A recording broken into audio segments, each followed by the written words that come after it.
It started with a simple traffic stop when the man got out of his vehicle, fled the scene on foot, went into a home, then came back to his vehicle and led police on a high-speed chase down I-90 East towards New Underwood. Jack, here in downtown Rapid City, right in front of S&Co Boutique, they've got these classic parking meters where you just pop in a coin.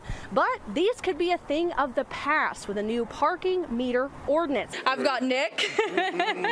I told them that before we started they couldn't hit me in the face. So, guys, I'm going to talk with the police first. Sorry. That's all right. I'm at the Exotic Zoo. Look around. This is a fun place to be right now. When you first come into the Exotic Petting Zoo, you see all these little goats out here. I was here earlier this morning, and there were so many people in this line and slingshot waiting to get in that passenger seat. All that little remote is all that it takes to clock somebody's feed. Correct. Wow. So you guys watching this, be very careful because these guys are out patrolling. He's actually working a longer shift today. Woo! And he hit the mic. Oh my gosh, I was getting a little too close to him.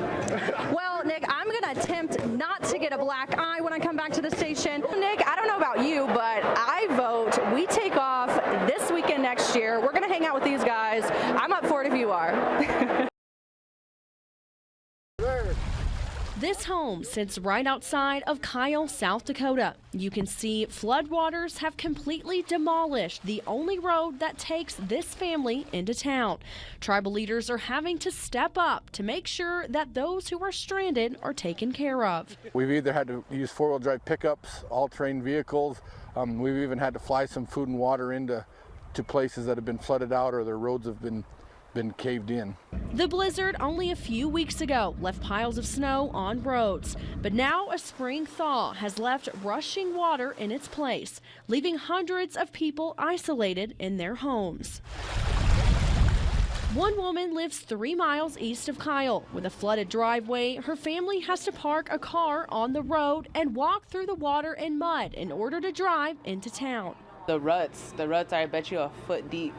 And my car, it's always made noises, but now it's even worse because of the mud and the ruts and everything.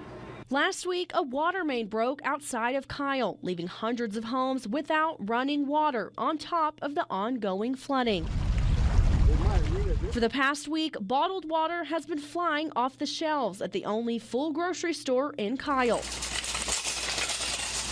Then on Monday, water was restored. Of course, all the stores were out of water because people were coming in trying to buy water. So we actually had a extra shipment come in on Saturday. Locals tell us the infrastructure needs work, but with limited tribal funds allocated to roads. It could be midsummer even before we get to some of these roads back in place. In Kyle, I'm Meredith James.